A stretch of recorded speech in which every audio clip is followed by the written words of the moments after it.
नमस्कार साथियों, सबसे पहले नए साल की आपको बहुत बहुत हार्दिक शुभकामनाएं। और इस नए साल के साथ मैं प्रार्थना करता हूं कि आपके जीवन में सुख समृद्धि आए और ये साल आपका अच्छा व्यतीत हो और आपके सारे सपने अचीवमेंट जो भी आप हासिल करना चाहते हैं सब आपको हासिल हो। इसके साथ ही अपने आज नए टॉपिक की शुरुआत करते हैं। 1 जनवरी को अपनी पहली क्लास इस नए साल की time and distance. Time and distance time और डिस्टेंस यानी कि समय और कार्य, समय व दूरी। समय व दूरी। वैसे ये कुछ टॉपिक बड़ा सिंपल है, लेकिन अपने को फिर पता होना चाहिए। कुछ बेसिक बात करते हैं। किसी भी डिस्टेंस को आप नापते हो, किसी को स्पीड बताते हो, स्पीड आप क्या बताते हो कि किलोमीटर पर आवर या मीटर पर सेकंड। ये तो आपको पता ही है। किसी स्पीड की यूनिट क्या होती है। जिसको स्पीड है, कोई गति या स्पीड, इसकी यूनिट आप क्या बोलोगे, मीटर पर सेकंड या किलोमीटर पर आवर।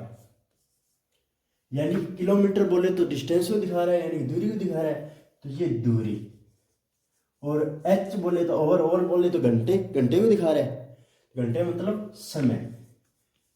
तो आप मुझे बता सकते हो गति बराबर क्या हो गया, दूरी बटे समय। दूरी बटे समय। स्पीड इक्वल क्या हो गया, डिस्टेंस अपॉन टाइम। यहीं से अपने कुछ और फार्मूले बना सकते हैं। अब पूछा जाए टाइम, एस बराबर डी अपॉन टी है, तो टी बराबर क्या होगा, डी अपॉन एस हो जाएगा। अगर ऐसा है तो मुझे बताइए डी बराबर क्या होगा, तो ये सीधे मल्टीप्लाई में चला जाएगा। डी इंटू डी बराबर एस इंटू टी, यानी कि डिस्टेंस इक्वल क्या हो गया, गति इंटू समय। गति इंटू समय। ये बेसिक से फार्मूले हैं, अपने को याद रहने चाहिए। उनके ही आधार पर अपने नेक्स्ट क्वेश्चन करेंगे।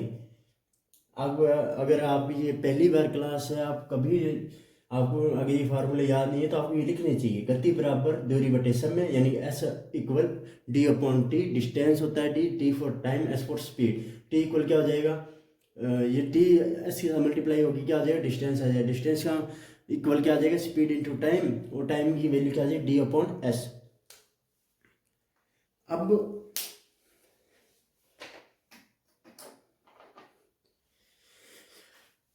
अब बात करते हैं इनको चेंज करने के लिए। कुछ बातें बता रहा हूं, वो याद रखिएगा। 1 किलोमीटर में 1000 मीटर होते हैं। कितने मीटर होते हैं, 1000। 1 घंटे में कितने मिनट होते हैं, 60 मिनट। और 1 मिनट में कितने सेकंड होते हैं, 60 सेकंड। तो 1 घंटे में कितने सेकंड हो जाएंगे, 60 इंटू 60, 3600 सेकंड। क्यों, क्यों 1 घंटे में कितने मिनट, 60, और हर मिनट में कितने सेकंड, 60। 60 इंटू 60 कुल कितने, 3600 सेकंड। अब होता क्या है, आपको ये आ गया, स्पीड आ गई आपकी, मान लीजिए x किलोमीटर पर आवर, और ये कह दिया जाए कि आपको इसे सेकंड में या मीटर पर सेकंड में चेंज करना है, तो कैसे चेंज करेंगे, तो ध्यान से देखिए। s इक्वल क्या आ गया, x किलोमीटर अपॉन 1 घंटा। h ओवर बोले तो 1 घंटा। x की वैल्यू अपने x मानते हैं। किलोमीटर को जब मीटर में चेंज करेंगे, अगर किसी चीज को अगर मीटर में चेंज करेंगे तो किससे मल्टीप्लाई करेंगे, 1000 से।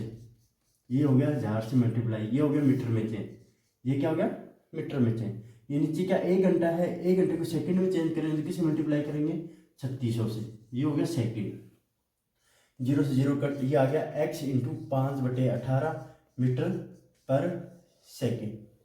यानी कि अगर आपको x किलोमीटर पर आवर में कोई स्पीड दे रखी है और उसे मीटर पर सेकंड में चेंज करना है, तो उसे 5/18 से क्या कर दीजिएगा, गुणा कर दीजिएगा, और ये स्पीड मीटर पर सेकंड में चेंज हो जाएगी।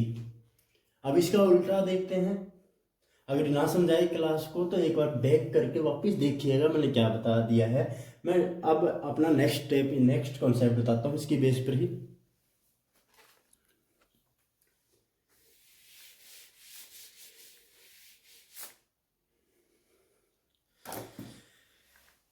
देखिए होना क्या चाहिए, अगर अपने को स्पीड दे रखी है मीटर पर सेकंड में, मान लीजिए ये दे रखी है y मीटर पर सेकंड, एक्स ले लेते हैं एक्स मीटर पर सेकंड में।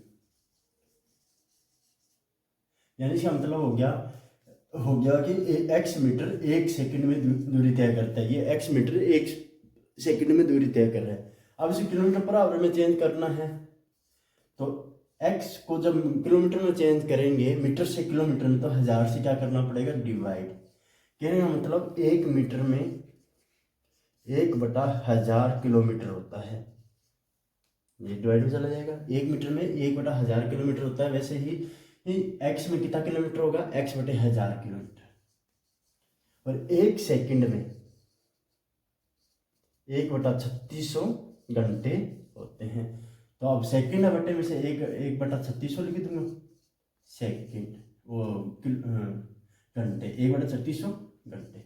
1000 नीचे आ जाएगा। ये जो बट्टे में जो होता है ना, बट्टे के बट्टे में जो होता है वो डायरेक्ट ऊपर चला जाता है। तो ये आ गया s × 3600 बटे 1000 और किलोमीटर पर आवर।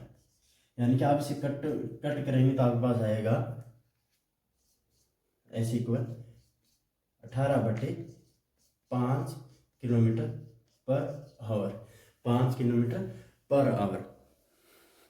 यानी कि इसको आप यूं समझ सकते हो कि अगर, कहाँ लिखूं, चलो यहाँ लिख देता हूँ कि अगर आपको x मीटर पर सेकंड दे रखा है, क्या दे रखा है, x मीटर पर सेकंड स्पीड दे रखी है, और इसको अगर आप 18/5 से मल्टीप्लाई करोगे किलोमीटर पर आवर में चेंज हो जाएगा। किस में हो जाएगा, किलोमीटर पर आवर में चेंज हो जाएगा।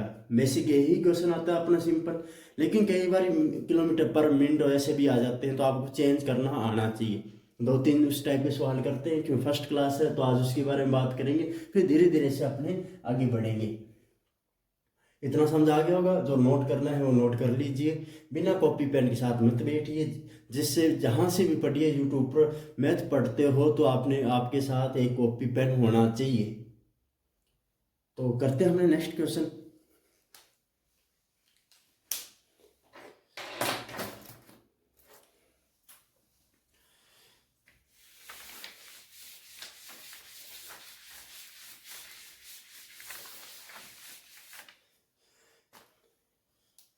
पहले देखते हैं, चेंज करते हैं। जैसे 36 किलोमीटर पर आवर है, 36 किलोमीटर पर आवर है, इसे मीटर पर सेकंड में बनाना है। किस में चेंज करना है, मीटर पर सेकंड में।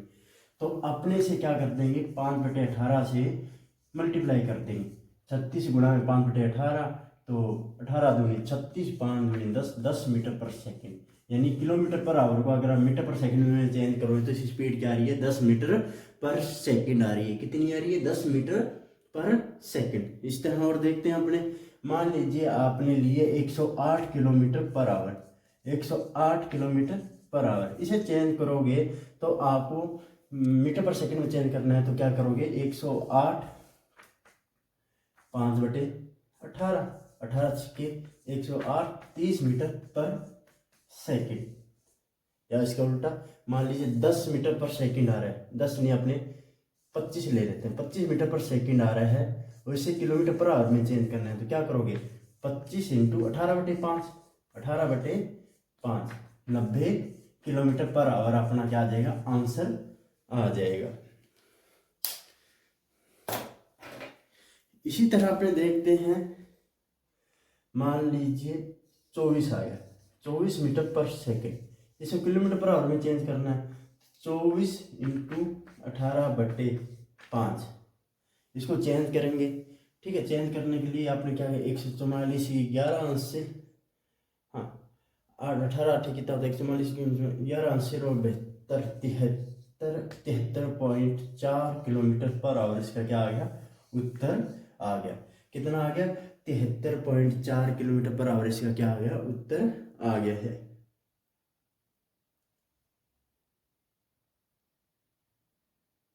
ओ सॉरी, 76.4। ठीक है, 76.4 इसका क्या आ गया है, अपने पास उत्तर आ गया है। इसी तरह के सवाल को अपने आगे करते रहेंगे। बढ़ते हैं अपने अगले क्वेश्चन की ओर।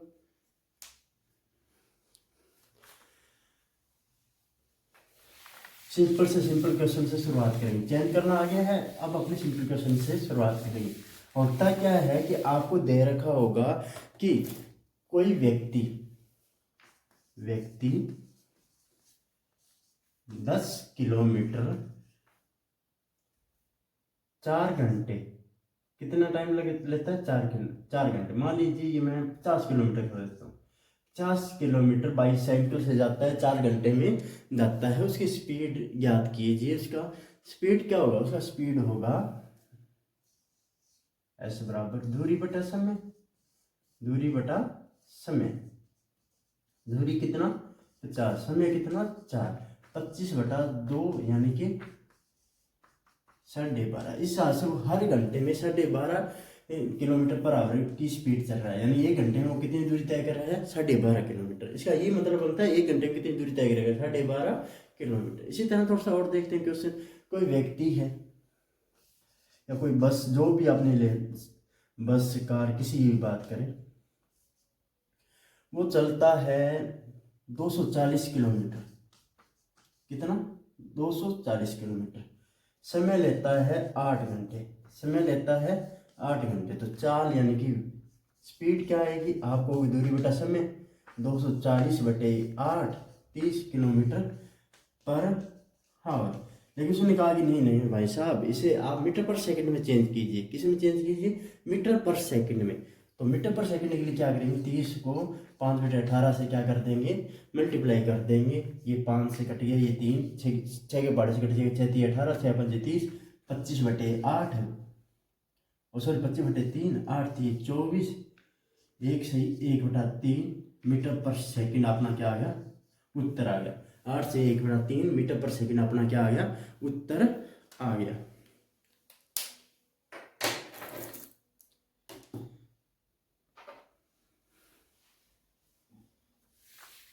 ये तो थे सिंपल क्वेश्चन। इस तरह से पूछे जाते हैं, चेंज करना होता है उस हिसाब से अपने चेंज करते रहते हैं। अब आता है औसत चाल। देखो औसत चाल में क्या होता है? कुछ खास नहीं होता। औसत चाल में कुल दूरी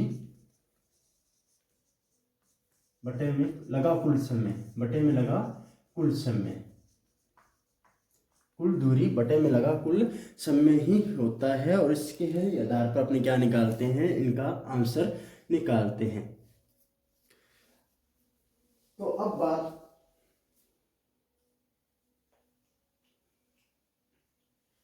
बात करेंगे अपने कि अगर चाल क्या हो, अलग अलग हो लेकिन दूरी एक जैसी हो। चाल अलग अलग हो, अगर दूरी एक जैसी हो, तो उस समय उस क्वेश्चन में अपने उस दूरी कैसे निकालेंगे? मैं बात कर रहा हूँ चाल क्या होनी चाहिए? अलग अलग लेकिन दूरी समान हो।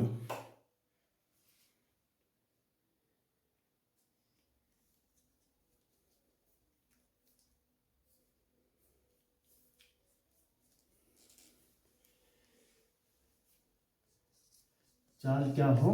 अलग अलग परंतु दूरी समान हो। उस केस में अपने किसी चाल को कैसे निकालेंगे उसकी बात अपने कर रहे हैं। तो मान लीजिए कोई व्यक्ति 18 की स्पीड से अपने घर से ऑफिस की ओर जाता है। 18 की स्पीड से अपने घर से घर से ऑफिस की ओर जाता है। और मान लीजिए 15 की स्पीड से 15 किलोमीटर पर आवर की स्पीड से अपने घर की ओर आता है। स्वीट होम से ऑफिस, फिर ऑफिस से स्वीट होम के लिए ये स्पीड उसकी रहती है। तो बताइए इनकी औसत चाल क्या रहेगी? इनकी फिर अपने क्या निकालनी है? औसत चाल निकालनी है। औसत चाल निकालने के लिए अपने को कुछ खास नहीं करना होता है, कोई फार्मूला याद रखने की जरूरत नहीं है, कुछ और नहीं। अगर दूरी समान हो तो अपने को क्या करना है? एलसीएम लेना है। ध्यान रखें एलसीएम वाला तरीका बहुत ही बेस्ट है, बहुत क्वेश्चनों पर ये लागू होता है। जैसे ये 18 है, ये 15 है, इनका एलसीएम लेंगे तो एलसीएम है 90। 18 पंजे 90, 15 छिक्के 90। ये 90 है कुल दूरी, 90 है कुल दूरी। ये दूरी का काम करेगी। ये दोनों क्या काम करेंगे? समय का काम करेंगे। किसका काम करेंगे? समय का। ये चाल है ही है। अगर कोई व्यक्ति 18 की स्पीड से चलता है तो 5 घंटे में 90 दूरी चल लेगा। कोई व्यक्ति 15 की स्पीड से चलता है तो 6 घंटे में 90 दूरी चल लेगा। अब बात ये आती है तो औसत चाल, औसत चाल बराबर कुल दूरी। तो यहाँ एक बात ध्यान रखने वाली है, ये जो दूरी आ रही है ना ये एक तरफा है, यानी कि ऑफिस से घर की ओर या घर से ऑफिस की ओर या ऑफिस से घर की ओर जाएगा तो डबल दूरी तय होगी। यानी कि अगर मैं अपने घर से ऑफिस की ओर जाऊंगा तो कितना 90 किलोमीटर चलूंगा, कितना चलूंगा 90 किलोमीटर, वापस आऊंगा फिर 90 किलोमीटर, यानी डबल दूरी चल गया। यहाँ जितने बंदे होंगे या जितनी अपने को बंदे जाएंगे उतने से आप मल्टीप्लाई करते हैं। 2 बार उसने क्या किया 90 2 पार किया है तो 2 × 90 यानी कि 90 डबल चलेगा वो। तो कुल दूरी कितनी हुई 180। टाइम कितना लगा, एक बार 5 एक बार 6, कुल 11 घंटे। 180/11 180/11 16 सही 4/11 अपना किलोमीटर पर आवर अपनी क्या आ गई औसत चाल आ गई। इसी तरह देखते हैं अपने नेक्स्ट क्वेश्चन, वहां आपको ये पूरी बात समझ आ जाएगी। अगर कोई व्यक्ति 3 प्रकार से जाए, पहले वो बस से जाता है, फिर ट्रेन से जाता है, फिर मान लो बाइक से जाता है, इस तरह से वो जाता है, लेकिन दूरी एक जैसी इनके नहीं करता, बराबर 3 भागों में दूरी तय करता है। पहले बस से, फिर ट्रेन से, फिर बाइक से। बस से की उसने 50 किलोमीटर पर आवर की स्पीड से, ट्रेन से मान लो उसने की 90 किलोमीटर पर आवर की स्पीड से, और बाइक से की मान लो उसने 45 किलोमीटर पर आवर की स्पीड से दूरी तय करता है। ठीक है, इतनी बात समझ आ गई होगी, मैं उम्मीद करता हूँ आपको इतनी बात समझ आई होगी। इनका एलसीएम आएगा, इनका एलसीएम लेंगे तो वो आ रहा है 450। कितना आ रहा है 450। 450 मतलब यानी कि ये इस अपने 450 भाग देंगे तो 9, यानी कि 450 दूरी तय करने में कितना टाइम लगेगा 9 घंटे। ये कितना टाइम लगेगा अपने 5 घंटे, और ये कितना टाइम लगेगा अपने 10 घंटे। कुल दूरी है कितनी, अब देखो 3 व्यक्ति हैं, 3 बार जा रहा है, पहले बस से, फिर ट्रेन से, फिर बाइक से, लेकिन दूरी समान है, हर बार दूरी सब है। तो बस से भी 450 करेगा, ट्रेन से भी 450 तय करेगा, बाइक से भी 450। तो औसत चाल के लिए अपने को क्या चाहिए, कुल दूरी बटे में कुल समय। कुल दूरी कितनी आ जाएगी 3 × 450, 3 × 450, लेकिन कुल समय इनको जोड़ देंगे 9 5 10 सॉरी 9 5 14 14 और 10 कितने हो गए 24। ठीक है, 3 8 24, 8 का इसमें डिवाइड कर दीजिए। ठीक, 8 5 40, 5 बच्चा, 8 सिक्के 48, बाकी क्या बचा 2 बच्चा, 2 में भाग देंगे, या जैसा आपका मन करे वैसे कर देना चाहिए, वैसे लिख देना 2 5 kilometre per hour, 56.256 kilometre per hour इनकी क्या आ रही है औसत चाल आ रही है। इस तरह से इन सवालों को क्या करेंगे अपने हैंडल करेंगे। अगर 3 व्यक्ति बराबर, बात यहाँ है कि यहाँ समान दूरी है, यहाँ क्या है समान दूरी है। अगर ये ऐसे कोई भी व्यक्ति अगर 4 भागों में भी समान दूरी तय करे तो एलसीएम लेके बड़ी आसानी से उनका क्या निकाल सकते हैं, औसत चाल निकाल सकते हैं। अपनी बात करेंगे कल फार्मूले की, उसका डेरिवेशन कैसे हुआ, अपने इसका डेरिवेशन करेंगे। मिलते हैं नेक्स्ट क्लास में, तब तक जय हिंद जय भारत।